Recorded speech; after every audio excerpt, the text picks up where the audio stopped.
अस्सलाम वालेकुम दोस्तों। आज का हमारा टॉपिक ऐसा है जो हम में से हर किसी को हर रोज अफेक्ट करता है, मनी या पैसे। क्या आपने कभी सोचा है कि आखिर ये पैसा है क्या? इस कागज के टुकड़े की इतनी वैल्यू क्यों है कि लोग सुबह से शाम तक इसको कमाने में लगे रहते हैं? आइए आज इसको समझने की कोशिश करते हैं।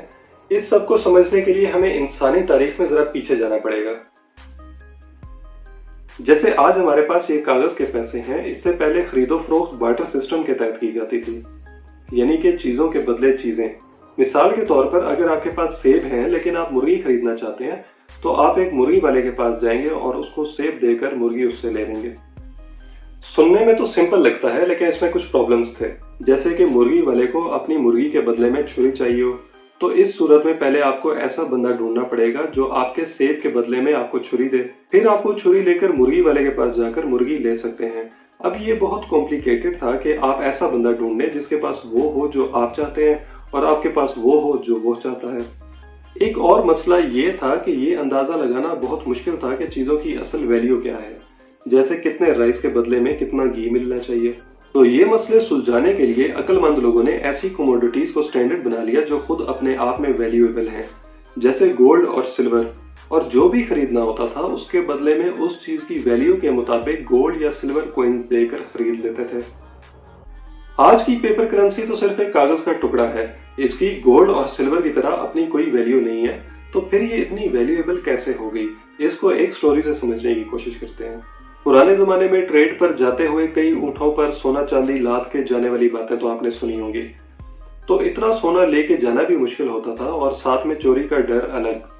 तो उधर के सरदार ने मशवरा दिया कि तुम लोग अपना सोना मेरे पास रखवा कर एक रसीद ले लो, जिसपे लिखा होगा कि मेरे पास तुम्हारा इतना गोल्ड है, उससे चीजें खरीद लिया करो और जब भी कोई वो रसीद लेकर मेरे पास आएगा तो मैं उसको उतना गोल्ड दे दूंगा।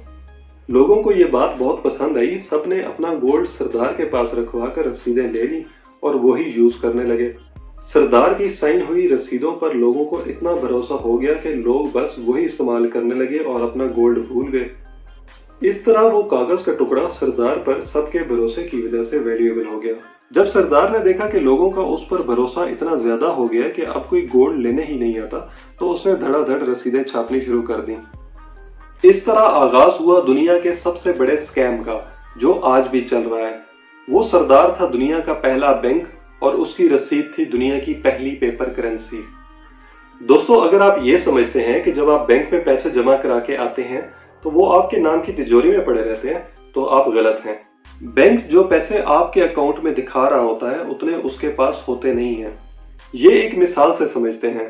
अगर आप बैंक में 1000 रुपए डिपॉजिट करवाएं तो बैंक उसका कुछ परसेंटेज, लेट से 10% यानी 100 रुपए अपने पास रिजर्व रख के बाकी 900 रुपए किसी को लोन दे देगा, क्योंकि लोन पर इंटरेस्ट बैंक का सबसे बड़ा बिजनेस है। अब जिसको लोन दिया है उसको अपने अकाउंट में 900 रुपए शो हो रहे होंगे, जबकि आपके अकाउंट में 1000 रुपए शो हो रहे होंगे। तो ये टोटल 1900 रुपए हुए, लेकिन बैंक के पास असल में सिर्फ 1000 रुपए ही हैं। अब जिसने लोन लिया है वो किसी जरूरत के लिए लिया है, तो वो जब उन 900 से कुछ खरीदेगा तो सेलर के अकाउंट में चले जाएंगे। अब बैंक उनमें से 10% अपने पास रिजर्व करके बाकी 810 किसी को लोन दे देगा। इस तरह से पूरी इकोनॉमी में डिजिटली ऐसे पैसे चल रहे हैं जो हैं ही नहीं। ये सिर्फ इसलिए क्योंकि जैसे सरदार को मालूम था कि उस पर भरोसे की वजह से कोई अपना गोल्ड लेने नहीं आएगा और वो रसीदें छापता रहा, इसी तरह बैंक को भी मालूम है कि लोग उससे अपने सारे पैसे निकलवाने नहीं आएंगे, इसीलिए वो भी डिजिटली करेंसी जनरेट किए जा रहे हैं। लेकिन ये किया क्यों जाता है? ये इसलिए किया जाता है ताकि इकोनॉमी चलती रहे। बैंक अपनी लेजिटिमेसी स्टेट से डिराइव करते हैं।